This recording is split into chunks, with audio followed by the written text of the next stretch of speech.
కల్వకుంట్ల కవిత రాజీనామా ఆమోదం తెలిపారు. రాజీనామాను ఆమోదించారు శాసనమండలి చైర్మన్ గుత్తా సుఖేందర్ రెడ్డి. రాజీనామా ఆమోదం పైన నోటిఫికేషన్ జారీ చేసింది లెజిస్లేటివ్ సెక్రటరీ. 2021లో నిజామాబాద్ స్థానిక సంస్థల స్థానం నుంచి శాసనమండలి సభ్యుడిగా ఎన్నికైంది కల్వకుంట్ల కవిత. సెప్టెంబర్ 3న బీఆర్ఎస్ పార్టీకి ఎమ్మెల్సీ పదవికి రాజీనామా చేసింది. మండలిలో ప్రస్తుతం ఈ రాజీనామా గురించి ప్రసంగించింది కల్వకుంట్ల కవిత. ఆమోదించాలి అంటూ కూడా విజ్ఞప్తి చేసింది. పార్టీలో తనకు జరిగిన అవమానాలపైన మండలిలో వివరించింది కవిత. కానీ ఎక్కడ కూడా నేను తెలంగాణ బిడ్డలని తెలంగాణ ప్రజల్ని వాళ్ళను డిసప్పాయింట్ చేయదు కాబట్టి నవ్వుతూ పనిచేస్తూ వెళ్ళిపోయిన అధ్యక్ష ఇప్పుడు నా దగ్గరికి ఎప్పుడు పెద్దవాళ్ళు పైరవికారులు కాంట్రాక్టర్లు ఎవరు రాలేదు అధ్యక్ష. నేను ఎప్పుడు కూడా పేద ప్రజల మధ్యలోనే ఉండి పనిచేస్తున్నాను అధ్యక్ష.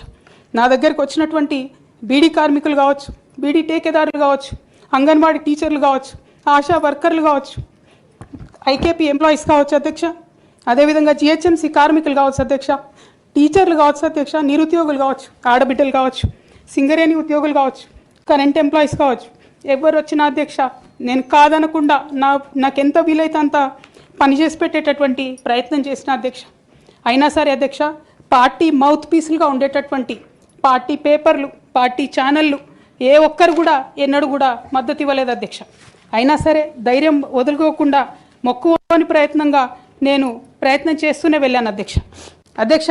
తెలంగాణ రాకముందు బీఆర్ఎస్ ప్రభుత్వం ఏర్పడకముందు ఒక మాట అనుకున్నాం అధ్యక్ష. కేసీఆర్ గారే పదే ఈ మాట చెప్పారు. ఉమ్మడి రాష్ట్రంలో మనకు కాంట్రాక్ట్ వ్యవస్థ వచ్చింది, మరి కాంట్రాక్ట్ ఎంప్లాయీస్తోని, అవుట్సోర్సింగ్ ఎంప్లాయీస్తోని దేశానికి నష్టం జరుగుతుంది, రాష్ట్రానికి నష్టం జరుగుతుంది, అందరికన్నా ఎక్కువ తెలంగాణ యువకులకు నష్టం జరుగుతుందని చెప్పారు అధ్యక్ష.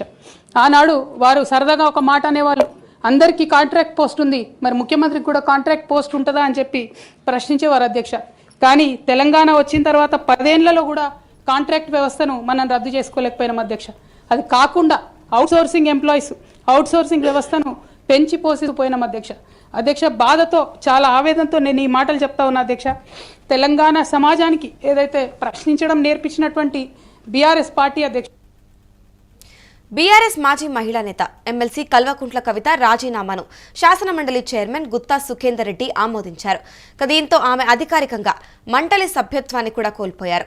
ఈ మేరకు మంగళవారం మండలి కార్యదర్శి పి నరసింహాచార్యులు అధికారిక ఉత్తర్వులు జారీ చేశారు. కవిత 2021 డిసెంబర్లో నిజామాబాద్ స్థానిక సంస్థల కోటాలో బీఆర్ఎస్ తరపున ఎమ్మెల్సీగా ఎన్నికై 2022 జనవరిలో బాధ్యతలు చేపట్టారు. అయితే గత ఏడాది కాలంగా పార్టీ నాయకత్వంతో ఆమెకు విభేదాలు పొడచూపాయి. ముఖ్యంగా 2024 ఏప్రిల్ 27న బీఆర్ఎస్ ఆవిర్భావ సభ అనంతరం పార్టీ అధినేత కేసీఆర్కు తన అసంతృప్తిని వ్యక్తం చేస్తూ ఆమె లేఖ రాయడం రాజకీయ వర్గాల్లో పెను సంచలనం సృష్టించింది.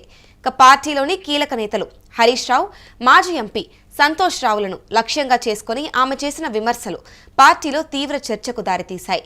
క్రమశిక్షణారహితం కారణంతోనే గత సెప్టెంబర్లో పార్టీ ఆమెను సస్పెండ్ చేయగా అదే రోజు కవిత తన ఎమ్మెల్సీ పదవికి, పార్టీ ప్రాథమిక సభ్యత్వానికి రాజీనామా చేశారు. అయితే ఎమ్మెల్సీ పదవి రాజీనామా చేయటం పైన పునరాలోచించుకోవాలి అంటూ కూడా చైర్మన్ ఆమెకు సూచించారు. ఇటీవలే కవిత స్వయంగా మండలికి వచ్చి ప్రసంగించి తన రాజీనామాను తక్షణమే ఆమోదించాలి అంటూ చైర్మన్ను కోరారు. ఈ పరిణామాల నేపథ్యంలో తాజాగా చైర్మన్ తుది నిర్ణయం తీసుకున్నారు. ఆమె రాజీనామాకు ఆమోదం తెలుపుతూ ఉత్తర్వులు జారీ చేశారు. ఆమె మరో 2 ఏళ్ల పదవీ కాలం ఉండగానే రాజీనామా చేయడంతో నిజామాబాద్ స్థానిక సంస్థల స్థానానికి ఉప ఎన్నిక అనివార్యమైంది. ఇదే నేపథ్యంలో చూసుకుంటే రాజకీయంగా స్వతంత్ర బాట పట్టిన కవిత ఇప్పుడు తన పూర్తి దృష్టిని తెలంగాణ జాగృతి సంస్థపైన కేంద్రీకరించారు. త్వరలోనే కొత్త పార్టీ పెట్టబోతున్నట్టు కూడా ప్రకటించారు. సామాజిక తెలంగాణ సాధనే లక్ష్యంగా మంగళవారం బంజారాహిల్స్లోని జాగృతి ప్రధాన కార్యాలయంలో భారీ సమావేశం నిర్వహించారు. ఈ సందర్భంగా సంస్థ భవిష్యత్తు కార్యాచరణను ఖరారు చేసేందుకు ఒక స్టీరింగ్ కమిటీని ప్రకటించారు. ఎల్ రూప్ సింగ్ కార్యనిర్వాహక అధ్యక్షుడిగా, జర్నలిస్ట్ సయ్యద్ ఇస్మాయిల్, లోక రవిచంద్ర, సీనియర్ నాయకురాలు మంచాల వరలక్ష్మి సభ్యులుగా కమిటీని ఏర్పాటు చేశారు.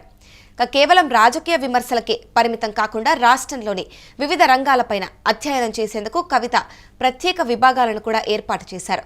బడ్జెట్, సాగునీరు, మహిళా సాధికారత, ఎస్సీ, ఎస్టీ, బీసీ, మైనారిటీ సంక్షేమం వంటి అంశాలపైన ఈ కమిటీలు లోతుగా పరిశీలన జరుపుతున్నాయి.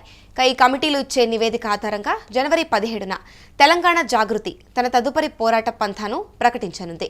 ఇక ఎమ్మెల్సీగా పదవిని కోల్పోయినా కూడా సామాజిక వేదిక ద్వారా ప్రజల్లోనే ఉండాలి అంటూ కవిత నిర్ణయించుకున్నట్లు ఈ పరిణామాలు స్పష్టం చేస్తున్నాయి.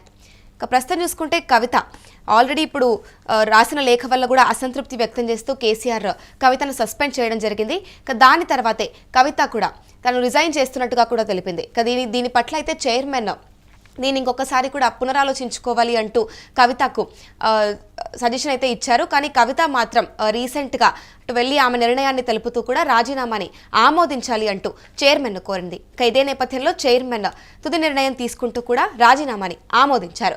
ఇక కవిత ప్రారంభిస్తున్న కొత్త పార్టీకి ఇటు టీఆర్ఎస్ అనే పేరు పెడుతుందా లేదా తెలంగాణ జాగృతి అనే పేరు పెడుతుందా అనేది మాత్రం ఇప్పుడు ఒక మేరకు చర్చనీయాంశంగా మారింది. ఇక ఇదే దానిపైన చూసుకుంటే కవిత మెయిన్గా ఎస్సీ ఎస్టీ బీసీ మైనారిటీ సంక్షేమం వంటి అంశాలపైన కూడా కమిటీతో లోతుగా పరిశీలన జరుపుతూ ఉంది.